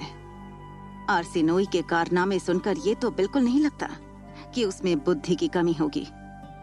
पता नहीं आपने किस नजरिए से उसे परखा है। खैर, मुझे क्या, अब साफ साफ बोलिए, आप चाहते क्या हैं? क्लियोपैट्रा के चेहरे को निहारते हुए पोथाइनस बोला, मैं बस अब आपकी मदद करना चाहता हूँ ताकि आपको गद्दी पर बैठा इस प्रधानमंत्री का नाम भी रोशन हो सके। ये सुनकर क्लियोपैट्रा बोली, सोच लीजिए, मेरी ओर मदद का हाथ बढ़ाकर आप कहीं कोई गलती तो नहीं कर रहे? पोथाइनस अचानक गंभीर होकर बोला, अगर कल सिंहासन पर बैठने के बाद भी आपको ऐसा लगे कि मुझ पर यकीन नहीं किया जा सकता, तो मैं इस देश से हमेशा के लिए निकल जाना चाहूंगा। इससे ना आपको पछतावा होगा, ना मुझे। ये सुन क्लियोपैट्रा ने सहमति में अपनी गर्दन हिला दी, तो पोथाइनस उसे आगे समझाते हुए बोला, अब रही बात आपकी जान की, तो मुझे ऐसा लगता है कि महारानी आर्सिनोई यहाँ ना होकर भी यही हैं, और सिर्फ एक ही तरीका है जिसमें खुद को सुरक्षित रखते हुए आप उस अनजान खतरे का पता लगा सकती हैं। इधर अतिथि कमरे में आर्सिनोई का अन्न जल ग्रहण न करना सबके लिए सिर दर्द बना हुआ था, मगर वो तो किसी और ही खुराफात में लगी थी। तभी एक दासी के कदम उस कमरे में पड़ते ही माहौल और भयावह हो गया। मेज पर छोटी बड़ी शीशियों में आर्सिनोई कुछ दवाइयां भर रही थी। उसकी पीठ दासी की ओर थी। आर्सिनोई को अभी भी उदास देख खाने की थाल पकड़े वो दासी चिंतित होकर बोली, मैं जानती हूँ राजकुमारी कि कोई भी इस तरह हजारों लोगों के सामने जलील होना बर्दाश्त नहीं कर सकता, लेकिन आप कब तक स्वयंवर वाली घटना को दिल से लगाकर बैठी रहेंगी? आपको अपनी मंशा खुलकर रखनी चाहिए थी कि आप उनसे विवाह करने के इच्छुक हैं, और फिर नाराजगी महाराज से है तो गुस्सा खाने पर क्यों उतारना? बिना पीछे मुड़े उस दासी के उपदेश को सुन गहरी सांस छोड़ते हुए आर्सिनोई बोली, तुम्हारी बातें सुनकर दिल को बड़ा सुकून मिला। कोई तो है जिसे मेरी परवाह है। ये बोल उसके चेहरे की उदासी एक बड़ी सी मुस्कान में तब्दील हो गई। दासी उसकी इस मुस्कुराहट को पीछे से भी देख पा रही थी। तभी आर्सिनोई चहकते हुए बोली, अच्छा तो बताओ, टॉलेमी की नई पत्नी यानी इजिप्ट की नई महारानी किसे होना चाहिए? अपनी बड़ाई सुनकर दासी बेहद खुश हो गई और इठलाकर बोली, ये कौन सी मुश्किल पहेली है? लीजिए, मैं अभी बताई देती हूँ। दुल्हन वही जो पिया मन भाए और महारानी वही जो प्रजा की प्रिय हो जाए। ये सुन अरसिनोई ने भी इठलाते हुए कहा, यानी क्लियोपेट्रा? वही तो, दासी के मुंह से निकला, लेकिन तुरंत उसे होश आया और वो डर के मारे कांप गई और बोली, नहीं नहीं, मेरा मतलब। तभी अरसिनोई ने झटके से अपना चेहरा घुमाया और शीशी में रखे विष को उसके चेहरे पर फेंक दिया। चीख के साथ वो दासी जलन के मारे अपने मुंह को साफ करने की कोशिश में तड़पती रही और उसके चेहरे का नाश होते देख दहशत से वहां खड़ी बाकी दासियों के रोंगटे खड़े हो गए। उधर कमरे में पोथाइनस क्लियोपेट्रा से आगे की योजना बनाते हुए गंभीरता से बोला, आपके दुश्मनों का सबसे पहला निशाना वो होंगे जिन्होंने आपको सिंहासन तक पहुंचने के लिए अपनी जान दांव पर लगा दी, जैसे मेंडोसा। इसलिए मेरी मानिए तो दुश्मनों के पीछे मौत के साए की तरह लगने से पहले हमें उन सारे लोगों को सुरक्षित करना होगा जो आपके अपने हैं। अब क्लियोपेट्रा के चेहरे पर भी चिंता की लकीरें उभरने लगी थीं। वो पोथाइनस को अपने मन की बात बताते हुए कहने लगी, मैं किसी भी हालत में अपने मददगारों पर आंच नहीं आने दे सकती। इस महल में 2-3 लोग हैं जिन पर मैं आंख मूंद कर भरोसा कर सकती हूँ। क्लियोपेट्रा गहरी सांस छोड़ते हुए कुछ सोचने लगी और पोथाइनस की ओर देख हड़बड़ाते हुए बोली, एक बहादुर सैनिक और उसकी दिमागदार पत्नी जिसने कई बार मेरी महल में आने में मदद की, मेरी दाई माँ अजीजा। ये कहते कहते वो शब्दों में कुछ लड़खड़ाई और रुककर बोली, दरअसल वो हमेशा मेरे साथ रहती थी ना, तो बस याद आ गई। उनके बिना तो मैं कहाँ ही होती आज। वो होती तो जान दांव पर लगा देती मुझे इस महल में देखने के लिए। और हाँ, एक खबरी भी है इसी महल में। कोई भी गुप्त काम हो तो उससे कराना आसान हो जाता है। मुझे इन सब की जान बचानी ही होगी, पर फिलहाल हमें क्रेस्टोस को बुलाना होगा। पिछली बार उसकी पत्नी को अरसिनोई ने काल कोठरी में बंद कर दिया था और अपनी धमकियों की नोक पर उसे मुझे मारने के लिए भेजा था। वो सबसे खुला पत्ता है। वो अब तक तो अपनी पत्नी को छुड़ाकर यहाँ से जा चुका होगा, लेकिन इस बात को पुख्ता करने की जरूरत है। ये सुन पोथाइनस झरोखे से बाहर ऐसे झांकने लगा मानो कोई चोरी करने जा रहा हो। यहाँ वहां ताक झांक कर पोथाइनस ने क्लियोपेट्रा से कहा, ये सही समय है, मैं अभी क्रेस्टोस को यहाँ बुलाता हूँ। कुछ ही देर में क्रेस्टोस वहां हाजिर था। क्लियोपेट्रा को वहां मौजूद देख वो उसके पास गया और अदब से सिर झुकाकर बोला, आपका बहुत बहुत शुक्रिया राजकुमारी क्लियोपेट्रा। आपका जितना धन्यवाद करूं उतना कम है। पहले तो मुझे लगा था कि मैंने अपनी पत्नी को खो दिया, लेकिन आपके दिए निर्देशों का पालन करते हुए मैंने उसे बंदी गृह से आजाद करवा ही लिया। आपके इस एहसान के बदले मेरी जान हाजिर है।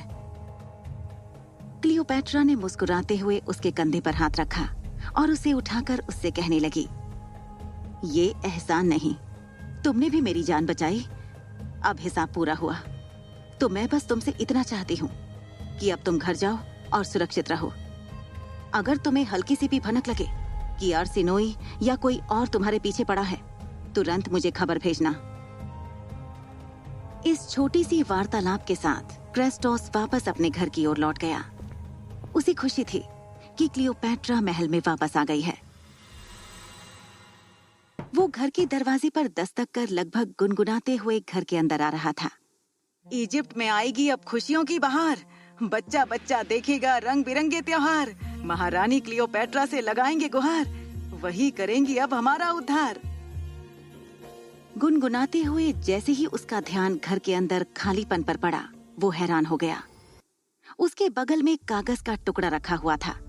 उसने झट से उसे उठा लिया। उसमें लिखा था, हाँ, घर में कोई मदद नहीं करते, पूरा दिन महारानी क्लियोपेट्रा के आने का इंतजार करते रहते हो। भला मुझ में क्या कमी थी जो तुमने मेरी ओर देखना ही बंद कर दिया है? एक काम करो, खुद ही गुल खिलाओ उस महारानी के साथ। मैं चली मायके। ये सुन क्रेस्टोस हैरान रह गया। क्या मायके? देर रात जहां पूरे महल को नींद ने अपने आगोश में ले लिया था, वहीं बेचैनी के साए में क्लियोपेट्रा बिस्तर पर लेट तो गई थी, लेकिन बार बार करवट बदलने पर भी उसे चैन नहीं आ रहा था। वो खड़ी हुई और अपने कपड़े ठीक करते हुए बड़बड़ाई, नहीं, मेरे पास कल तक का समय नहीं है। मैं आज ही, बल्कि अभी जाकर उस वैद्य से मिलूंगी। ये पता लगाना होगा कि ये सब करने के लिए उसे सिर्फ आर्सिनोई ने ही कहा था या कोई और भी शामिल है। जो करना है आज ही करना होगा, वरना कहीं ऐसा ना हो कि नई साझेदारी के चक्कर में पुराने विश्वास पात्रों को मैं खो दूं। चुपके से अपने कमरे से निकल मन ही मन बुदबुदाते हुए वो बोली, मुझे बंदी गृह जाना तो है, लेकिन उससे पहले यही सही मौका है ये देखने का कि कहीं प्रधानमंत्री मुझे धोखा तो नहीं दे रहे। ये सोच क्लियोपैट्रा दबे पांव सारे सैनिकों को चकमा देते हुए पोथाइनस के कमरे की ओर बढ़ गई। लेकिन वहां उसे जो देखने को मिला, उसे देखकर लग नहीं रहा था कि पोथाइनस किसी चीज का जिम्मेदार होगा। वो इतनी रात गए बिस्तर पर खिलौने को अपने साथ लिए ऐसे सो रहा था जैसे कोई छोटा बच्चा सो रहा हो।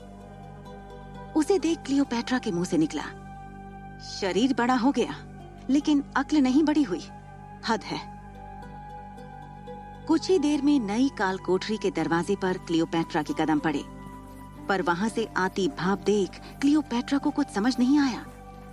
उसे अलग से ज्यादा गर्मी महसूस हो रही थी।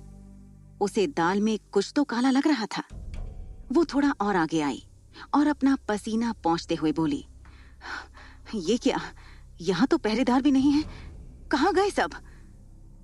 इसी के साथ वो आंखें चौड़ी कर जैसे ही और अंदर घुसी, उसके मुंह से चीख निकल गई। आग कैद खाने में लगी थी, लेकिन उसकी लपटें क्लियोपैट्रा के दिमाग तक पहुंच रही थीं। वो समझ नहीं पा रही थी कि दोपहर में ही तो क्रेस्टोस ने अपने और अपनी पत्नी के सकुशल होने की बात कही थी, तो फिर ये क्या था जो उसकी आंखों के सामने था? बार बार क्रेस्टोस का नाम ले रही उस औरत को देख क्लियोपैट्रा को ना चाहते हुए भी इस बात पर यकीन करना पड़ा कि ये औरत और कोई नहीं बल्कि क्रेस्टोस की पत्नी ही है। तभी उसे याद आया, हे ईश्वर, मैं क्या करूं? मेरे सामने एक नहीं बल्कि 2 चुनौतियां एक साथ हैं। अगर इसके पेट में पल रहे बच्चे को कुछ हो गया तो मैं खुद को कभी माफ नहीं कर पाऊंगी। इसी के साथ क्लियोपैट्रा आग से बच निकलने का सामान ढूंढने लगी। तभी उसे कैद खाने के अंदर एक गंदी फटी चादर दिखी, जिसे शायद पहले रह रहे कैदी ने इस्तेमाल कर वहीं छोड़ दिया होगा। क्लियोपैट्रा ने झट से उस चादर को पकड़ने की कोशिश में अपना हाथ कैद खाने के जाल के अंदर डाल दिया। बड़ी कोशिश करने के बाद जैसे ही उसके हाथ उस चादर तक पहुंचे, क्लियोपैट्रा की नजर ऐसे कैद खाने पर गई जिसे देख वो बोली, ये कैसे भूल गई मैं? यही सही मौका है। अगर सच निकलवाना है तो उस वैद्य को भी बचाना पड़ेगा। मुझे इस हालत में पहुंचाकर इसे ऐसे ही थोड़ी मरने दूंगी मैं। क्लियोपैट्रा के हाथ में चादर आते ही उसने उसे अपने चारों ओर लपेट लिया और आग के बीचों बीच दूसरे कैद खाने में फंसे वैद्य को बचाने दौड़ पड़ी। इस वक्त वो सदमे में था। उसके मुंह से आवाज ही नहीं निकल रही थी। वो बस कोने में डरा सहमा आग की लपटों को देखे जा रहा था। क्लियोपैट्रा ने पास रखे पहरेदार की छोटी चौकी को उठाया और जोर जोर से बड़े से लगे ताले पर पीटने लगी। बड़ी मशक्कत के बाद वो ताला टूटा तो क्लियोपैट्रा सदमे में बैठे वैद्य को बाहर निकालने में लग गई। लेकिन न जाने क्यों वैद्य वहां से उठने का नाम ही नहीं ले रहा था। फिसलती जीभ के साथ बार बार बोले जा रहा था, मुझे यहाँ से मत निकालिए, मुझे यहाँ से मत निकालिए, मैं विनती करता हूँ, मुझे नहीं जाना मुझे। उसे ऐसा बर्ताव करते देख तो क्लियोपैट्रा को बड़ा आश्चर्य हुआ। वो हैरत में उससे पूछने लगी, क्यों नहीं जाना? मर जाओगे यहाँ। तभी आग की लपट तेजी से दूसरे कैद खाने में बंद क्रेस्टोस की बीवी की ओर बढ़ने लगी, जिसे देख वो और जोर से चिल्लाने लगी। ये देख एक बार फिर क्लियोपैट्रा की आंखें बाहर आ गईं। वो बिना सवाल किए इस बार वैद्य को चादर में लपेट जबरदस्ती अपने कंधे पर उठाकर कैद खाने के सुरक्षित इलाके में ले गई। इसी के साथ वो क्रेस्टोस की पत्नी को देखकर उन्हें भरोसा दिलाते हुए चिल्लाई, मैं आ रही हूँ, बस एक कोना पकड़ ले। क्लियोपैट्रा ठीक पहले की तरह पूरा दम लगाकर उस औरत के पास पहुंची। और खुद को आश्वस्त करने के लिए उसने उससे पूछा, आप क्रेस्टोस की पत्नी है ना? जेल के भीतर से वो औरत घबराहट में बोली, हाँ, मैं वही हूँ। आपको उन्होंने भेजा है क्या? नहीं, लेकिन आप यहाँ कैसे? क्लियोपैट्रा ने उसे वो चादर उड़ाते हुए हैरानी से कहा। वो औरत दुखी होकर बोली, ये तो मैं भी नहीं जानती राजकुमारी। बस मुझे किसी तरह यहाँ से निकालिए। मेरा मन बहुत घबरा रहा है। कहीं मेरे पति पर भी कोई मुसीबत ना आ जाए। उस औरत की विनती सुनकर क्लियोपैट्रा का दिल पसीज गया। उसने आओ देखा ना ताओ और बस किसी तरह आग के बीच से जगह बनाते हुए उस औरत को पूरी तरह ढककर सुरक्षित इलाके में जाने की कोशिश में लग गई। कैद खाने में आग इतनी भयानक लगी थी कि उसकी लपटें दूर दूर तक जा रही थीं। कुछ ही देर में आसपास धुआं भरने लगा। ऐसे में सांस लेना भी मुश्किल हो गया था। काल कोठरी से कुछ दूरी पर खड़ी क्रेस्टोस की बीवी की आंखों में अब भी दहशत नजर आ रही थी। खुद को सही सलामत देख उसे यकीन नहीं हो रहा था। वो सुबकते हुए हाथ जोड़कर क्लियोपैट्रा से कहने लगी, किन शब्दों में आपका शुक्रिया अदा करूं राजकुमारी। आपको ईश्वर ने अपना दूत बनाकर यहाँ भेजा था। आज अगर आप सही वक्त पर नहीं आती तो इस आग में जलकर मैं राख बन गई होती। न जाने किस नामुराद ने मुझे बेहोश कर। आगे वो कुछ बोलती उससे पहले ही क्लियोपैट्रा ने उसे चुप रहने का इशारा किया और अपनी नजरें तिरछी कर लीं। उसने देखा वही परछाई अभी अभी फिर से काल कोठरी के दूसरे हिस्से की दीवार से होकर जा रही थी। क्लियोपैट्रा ने मौका देखा और उस औरत को इशारा कर खुद उस परछाई का पीछा करने में लग गई। वो जितना उसके करीब जाती, परछाई उतनी ही उससे दूर भागती। ये देखकर वो कुछ पल रुकी और पैनी निगाहों से उस परछाई को गौर करने लगी। धीमे कदमों से वो उस दिशा में बढ़ी। इससे पहले कि वो उस इंसान तक पहुंचती, अचानक वो ऐसे गायब हो गया जैसे कोई हवा का झोंका हो। बहुत भागा दौड़ी करने के बाद भी जब क्लियोपैट्रा के हाथ कुछ नहीं लगा तो उसने जल्द से जल्द वापस क्रेस्टोस की पत्नी के पास जाना ही बेहतर समझा। वो हांफते हुए बोली, हाँ, यूं तो अभी मेरे हाथ कोई भी नहीं लगा, लेकिन आपके साथ जिसने भी ये हरकत की है, आज नहीं तो कल उसका पता तो चल ही जाएगा। आप बेफिक्र होकर अपने घर जाइए, मुझे पहले इस वैद्य से निपटना है। क्लियोपैट्रा की बात मान वो औरत अपनी जान की खैर मनाते हुए वहां से चली गई। उसके जाते ही वो वैद्य की तलाश में जेल खाने की ओर मुड़ी कि तभी उसने देखा तो खुद में हैरानी से वो बोल पड़ी, हाँ, अब ये कहाँ गया? ये बोल क्लियोपैट्रा एक बार फिर आसपास ही उसे ढूंढने लगी, पर उसके हाथ वो नहीं लगा। तभी उसने देखा कि आग अब उस ओर भी फैल रही थी जहां वो सुरक्षित खड़ी थी। वो बड़बड़ाते हुए काल कोठरी के प्रवेश द्वार की ओर भागते हुए सोचने लगी, जो वैद्य अभी तक उठने को नहीं तैयार था, वो अचानक कहाँ गायब हो गया? ये सब उसी की चाल है। खैर, ये पोथाइनस ने तो नहीं किया। उसे तो मैंने खुद अपने कमरे में सोते हुए देखा। यहाँ ना तो पहरेदार है और ना ही बाकी कैदी। हो ना हो, ये महल के ही किसी आदमी का काम है। कहीं पोथाइनस सही तो नहीं कह रहा था? कोई है जो अर्सिनोई की गैर मौजूदगी में उसकी मदद कर रहा है। अगले दिन सुबह भी क्लियोपैट्रा अपने कमरे में बिस्तर पर लेटी एकटक कमरे की छत को देख रही थी। कल की हुई वारदात वो भूल नहीं पा रही थी। जैसे ही सूरज की लालिमा ने झरोके से होते हुए उसके कोमल चेहरे को छुआ, वो ख्यालों से बाहर आ गई और खुद से बोली, नहीं नहीं नहीं नहीं, ऐसा नहीं हो सकता। मैं हर बार दुश्मन को नहीं जीतने दे सकती। कौन है जो मुझे इतने करीब से देख रहा है? मेरे मन की बात भी उस तक कैसे पहुंचती जा रही है? कुछ तो करना होगा। दुश्मन को देख नहीं सकती तो क्या हुआ? अब समय है दुश्मन को पहचानने का। उसकी हर एक चाल का अंदाजा होना चाहिए मुझे। क्लियोपैट्रा कभी पीछे नहीं रह सकती, हरगिज नहीं। उसके मन में इस बात का गुस्सा उबल उबल कर बाहर आ रहा था कि अगर उसने कल रात अचानक काल कोठरी में जाने का ना सोचा होता तो क्रेस्टोस की पत्नी और उसके पेट में पल रहे बच्चे की जान चली जाती। सिर्फ इतना ही नहीं, उसे तो बदले में और भी नुकसान झेलना पड़ा। वैद्य को खो देने का नुकसान। एक वैद्य ही था जो मुझे कानूनी तौर पर निर्दोष साबित करने के साथ साथ साजिश के पीछे छुपे अर्सिनोई का जनता और सभा दोनों के सामने पर्दाफाश कर सकता था। लेकिन अब ये मौका भी मेरे हाथ से चला गया। ये मुझे हरगिज बर्दाश्त नहीं। क्लियोपैट्रा गुस्से में दांत पीसती और अपने हाथों से बिस्तर के किनारों को दबोचते हुए बोली। फिर वो जैसे ही पोथाइनस के पास उसे कल रात हुई घटना के बारे में बताने के लिए निकली, वैसे ही वो किसी से टकरा गई। सामने उतनी ही हड़बड़ी में आता हुआ शख्स खुद और बोली, प्रधानमंत्री जी, आपको महाराज टॉलेमी ने बुलाया है। अभी अभी मंत्री जी को पता चला है कि ये गद्दार पकड़ा गया है। लोगों को सबक मिल सके इसलिए उसे बीच चौराहे पर लोगों के बीच लाकर बात उगलवाई जाएगी।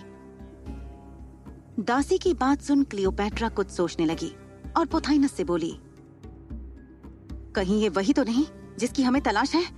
गद्दार? अगर ऐसा हुआ तो हमें असली दुश्मन का गिरेबान पकड़ने में समय नहीं लगेगा। चलकर देखना चाहिए। पोथाइनस को क्लियोपैट्रा की बात सही लगी और बिना एक पल गंवाए वो दोनों उस ओर भागे। महल के बाहर लोगों का जमघट लगा हुआ था। गद्दार को सबक सिखाने वाली सजा का ऐलान सुन लोग हो हल्ला मचाते हुए नारे लगा रहे थे। देशद्रोही को सजा दो, गद्दार को छोड़ना नहीं। सामने खड़े सैनिकों को पीछे धकेलते हुए जब क्लियोपैट्रा आगे बढ़ी तो देखा कि एक आदमी अस्त व्यस्त कपड़ों में बेड़ियों में जकड़ा हुआ था और उस पर सैनिक लात और घूंसे बरसा रहे थे, गालियां दे रहे थे। क्लियोपैट्रा ने उसका चेहरा देखने की कोशिश की और ये देख चौंक गई कि जिसे सब गद्दार समझ लताड़ रहे थे वो और कोई नहीं, एसम था। उसे समझ नहीं आया कि ये यहाँ आया कैसे। तभी मंच पर खड़ा मंत्री टॉलेमी की ओर देखकर कहने लगा, महाराज, इस गद्दार की हमें बहुत दिनों से तलाश थी। ये था इजिप्ट का सैनिक जो दुश्मनों के लिए काम करता था। हमारे देश की खुफिया जानकारियां ये सीमा पर पहुंचाया करता था। इसने एक बार भी नहीं सोचा कि इसका हमारे देश पर क्या असर होगा। इसे तो ऐसी सजा मिलनी चाहिए कि इसकी 7 पुश्तें कांप जाएं और लोगों के सामने एक मिसाल कायम हो। मंत्री की बातें सुनकर क्लियोपैट्रा की आंखें फटी की फटी रह गईं। उसे कुछ याद आया और वो सोचने लगी, हे ईश्वर, एसम ये कैसी मुसीबत में फंस गया। इसने इजिप्ट की जानकारी किसी और को नहीं, मुझे पहुंचाई थी। अगर इसने मुंह खोल दिया तो मेरा नाम सामने आ जाएगा। सब जान जाएंगी कि ये मेरे लिए काम करता था और अगर ये चुप रह गया तो इसे मौत के घाट उतार दिया जाएगा। ये दोनों ही स्थिति मुझे स्वीकार नहीं। मुझे जल्दी कुछ करना होगा। पोथाइनस हैरान क्लियोपैट्रा के पास आकर फुसफुसाते हुए बोला, कुछ समझी राजकुमारी, हमें जिस अनजान शख्स की तलाश थी वो हमारे सामने है। यही है वो जो महल की सारी खबरें और सिनोई तक पहुंचा रहा था।